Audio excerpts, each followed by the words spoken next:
আসসালামু আলাইকুম। আমি নাজরিন সুলতানা, আঙ্গারিয়া উচ্চ বিদ্যালয়, আঙ্গারিয়া শরীয়তপুর। আমি আবারও এসেছি তোমাদের সিম্পল কমপ্লেক্সের উপরে আরও একটা ভিডিও নিয়ে। বিভিন্ন রুলের উপরে আমি দেখাচ্ছি। বিভিন্ন ভিডিওতে কয়েকটা রুল দেখিয়েছি, আবার আরেকটা রুল নিয়ে, আরও কয়েকটা রুল নিয়ে আজকে এসেছি। দেখো দেখি আমরা বোর্ডে কি লিখেছি। দেখো, আমি লিখেছি without plus gerund. Without plus gerund, নিচে কি রেখেছে? By plus gerund. উইদাউট এর বাংলা হলো ছাড়া বা ব্যতীত। উইদাউট এর বাংলা হলো ছাড়া বা ব্যতীত, আর জেরান্ড মানে ভার্বের সাথে আইএনজি। দেখো, যদি কোন সেন্টেন্সে উইদাউট প্লাস জেরান্ড দেখো, তাহলে মনে করতে হবে অথবা বাই অথবা জেরান্ড। বাই বাংলা হলো দ্বারা দিয়া কর্তৃক, উইদাউট এর বাংলা হলো ছাড়া বা ব্যতীত। দুইটা একই জিনিস, কিন্তু একটা হলো নেগেটিভ কথা বলে, একটা হলো অ্যাফার্মেটিভ কথা বলে। যদি উইদাউট প্লাস জেরান্ড বা বাই প্লাস জেরান্ড দেখো কোনো সেন্টেন্সে, তাহলে মনে করতে হবে সেন্টেন্সটা আসলে সিম্পল সেন্টেন্সে। উইদাউট প্লাস ভার্বের সাথে আইএনজি, বাই প্লাস ভার্বের সাথে আইএনজি যদি কোনো সেন্টেন্সে দেখো, তাহলে মনে করতে হবে সেন্টেন্সগুলি আছে হলো সিম্পল সেন্টেন্সে। এই উইদাউট বা বাই যুক্ত সেন্টেন্সকে কিভাবে আমি কমপ্লেক্স এবং কম্পাউন্ডে পরিবর্তন করব সেটাই আজকে দেখাবো। আচ্ছা আসো, উইদাউট যুক্ত সেন্টেন্সকে কমপ্লেক্স করতে গেলে, উইদাউট যুক্ত সেন্টেন্সকে কমপ্লেক্স করতে গেলে, প্রথমে বসাবা ইফ। প্রথমে উইদাউট এর পরিবর্তে কি চলে আসবে? ইফ। দ্বিতীয় সেন্টেন্স থেকে সাবজেক্ট।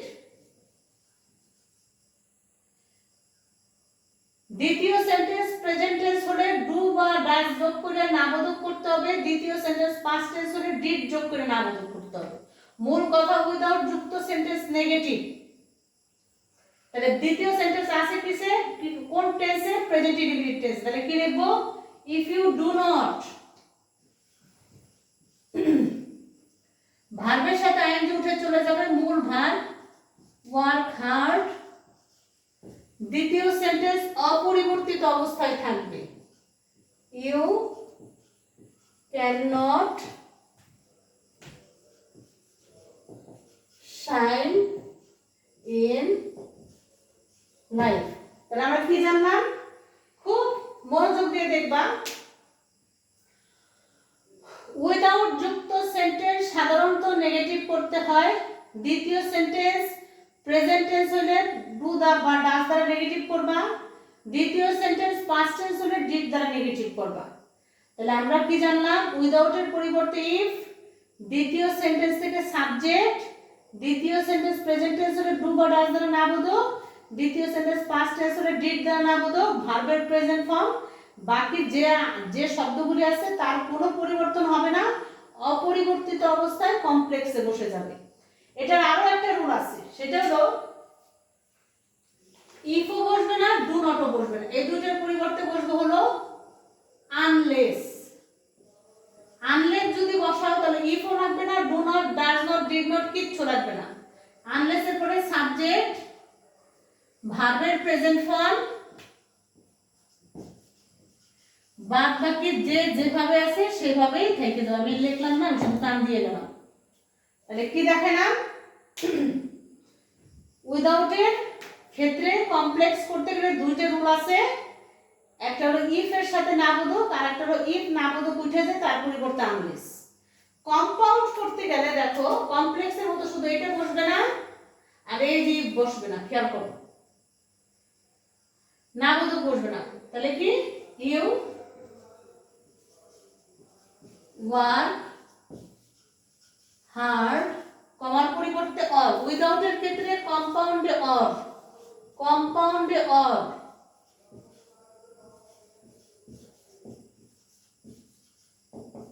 শাইন ইন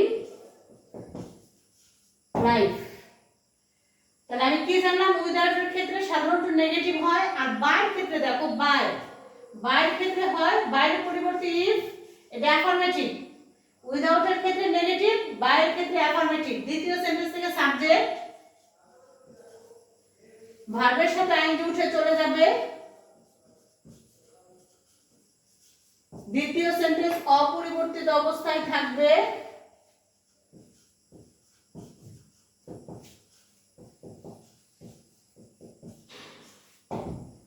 কম্পাউন্ড করার ক্ষেত্রে ইফ উঠে চলে যাবে, দেখো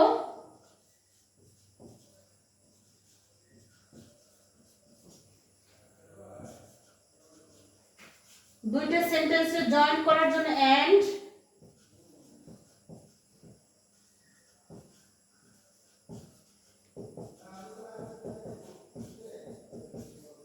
তাহলে আমরা কি জানলাম? উইদাউট এর ক্ষেত্রে কমপ্লেক্স অর বসে, আর বাই এর ক্ষেত্রে কমপ্লেক্স উইদাউট এর ক্ষেত্রে কম্পাউন্ডে অর বসে, বাই এর ক্ষেত্রে কম্পাউন্ডে বসে হলো এন্ড। উইদাউট এর ক্ষেত্রে কমপ্লেক্স নেগেটিভ, বাই এর ক্ষেত্রে কমপ্লেক্স অ্যাফার্মেটিভ। দুইটারই কিন্তু ভার্বের সাথে আইএনজি উঠে চলে যাবে, ভার্বের সাথে আইএনজি না থেকে মূল ভার্ব, ভার্বের সাথে আইএনজি না থেকে মূল ভার্ব হয়ে যাবে। তাহলে তোমরা শিখলা উইদাউট যুক্ত সেন্টেন্সকে কিভাবে কমপ্লেক্স এবং কম্পাউন্ডে পরিবর্তন করে, বাই যুক্ত সেন্টেন্সকে কিভাবে কমপ্লেক্স এবং কম্পাউন্ডে পরিবর্তন করে। আমি আরো দু একটা রুল দেখাচ্ছি।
দেখো because of, on account of যদি কোনো সেন্টেন্সে থাকে, আরো আছে শব্দ because of, on account of, owing to, due to, এগুলো যদি কোনো সেন্টেন্সে থাকে তাহলে বুঝতে হবে সেন্টেন্সটা আছে সিম্পল সেন্টেন্সে।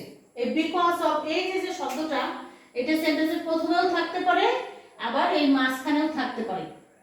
যেখানেই থাকুক না কেন, প্রথমে থাকলে যদি বিকজ অফ প্রথমে থাকে, প্রথমে সিন্স অথবা অ্যাজ লিখবা। যদি মাঝখানে থাকে তাহলে মাঝখানে সিন্স অথবা অ্যাজ লিখবা। আমার মূল বক্তব্য হচ্ছে বিকজ অফ যেখানেই দেখবা সেখান থেকে উঠে গিয়ে সেইখানে বসবে হলো সিন্স অথবা অ্যাজ। আচ্ছা, তাহলে আমি লিখলাম সিন্স অথবা as. Because of his honesty, তার সততার কারণে বা তার সততার জন্য। তার মানে কি, যেহেতু হি ইজ অনেস্ট, অর্থাৎ নাউন উঠুক, এটা হলো নাউন, অনেস্টি সততা, নাউনটা পরিবর্তন হয়ে গেছে কিসে, অ্যাডজেক্টিভে। অর্থাৎ যদি কোনো বিকজ অফ এর পরে যদি কোনো নাউন দেখো, সেটা কমপ্লেক্স করতে গেলে সেটা হয়ে যাবে অ্যাডজেক্টিভ, আর যদি নাউন না থাকে তাহলে যেভাবে আছে সেভাবে। সিন্স অথবা অ্যাজ, হি ইজ অনেস্ট, যেহেতু সে হয় সৎ, দ্বিতীয় সেন্টেন্স অপরিবর্তিত অবস্থায় থাকবে।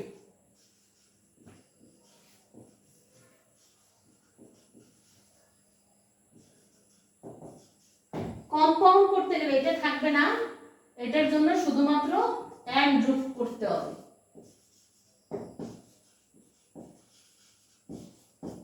এন্ড যেহেতু এই যে শব্দ এভরিবডি, এই যে শব্দ, এই শব্দ এবং এখানের যে সাবজেক্ট এক না, যদি এক না হয় কম্পাউন্ড করতে গেলে অবশ্যই ডাবল ভাবে লিখতে হবে। আর যদি এক থাকতো,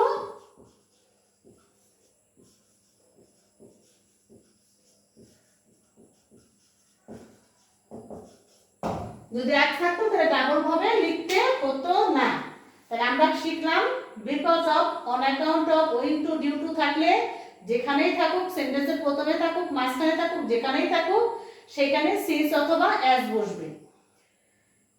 সিন্স অথবা অ্যাজ বসবে, এবং যদি কোনো নাউন থাকে সেই নাউনটা হয়ে যাবে অ্যাডজেক্টিভ। আর যদি হ্যাভিং থাকে, বিং থাকে, সেগুলি হ্যাভিং এর ক্ষেত্রে হ্যাভ, হ্যাজ, হ্যাড, বিং থাকলে অ্যাম, ইজ, আর এগুলি বসবে। যাই হোক, আরো একটা তো রুল তোমাদের আমি দেখাচ্ছি।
দেখো, আমার যেটা মূল আলোচ্য ব্যাপার, ইন স্পাইট অফ, ডেসপাইট।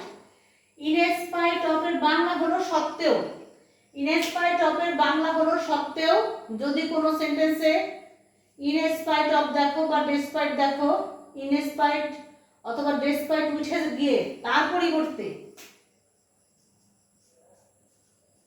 দো অথবা অলদো কমপ্লেক্স করতে গেলে পসেসিভ রূপ চলে আসবে নমিনেটিভ রূপে। প্রেজেন্ট টেন্স হইলে am, is, are, past tense হলে was, were, এবং এই নাউনটা হয়ে যাবে অ্যাডজেক্টিভ। যদিও সে কি গরিব, তবুও কি he is honest। কম্পাউন্ড করতে গেলে এইগুলি উঠে চলে যাবে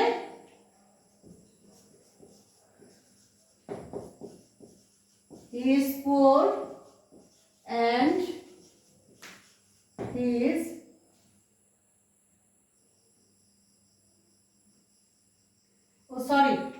এখানে বাট বসবে। ইন স্পাইট অফ এর ক্ষেত্রে বা ডেসপাইট এর ক্ষেত্রে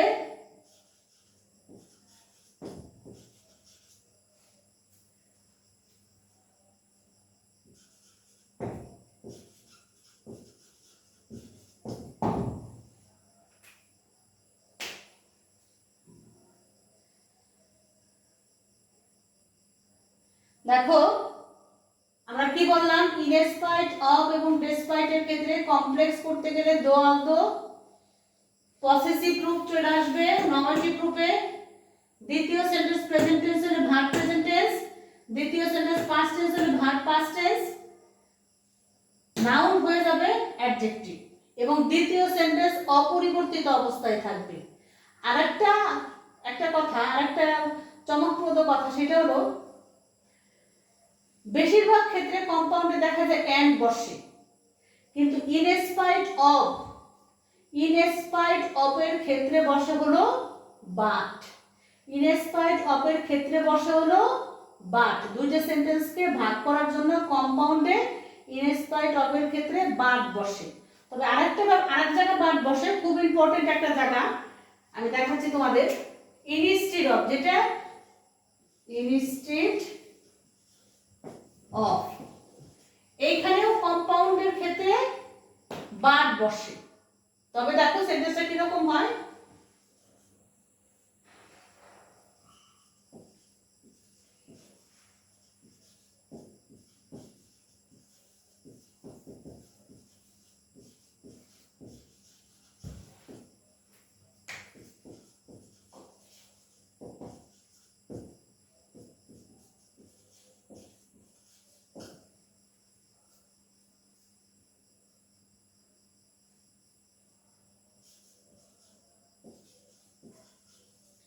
দেখো মজার ব্যাপার হলো ইন স্পাইট অফ ডেসপাইট এর ক্ষেত্রে যেরকম কম্পাউন্ডের বাট হয়, আরো একটা ক্ষেত্রে বাট হয়, সেটা হলো ইনস্টিড অফ।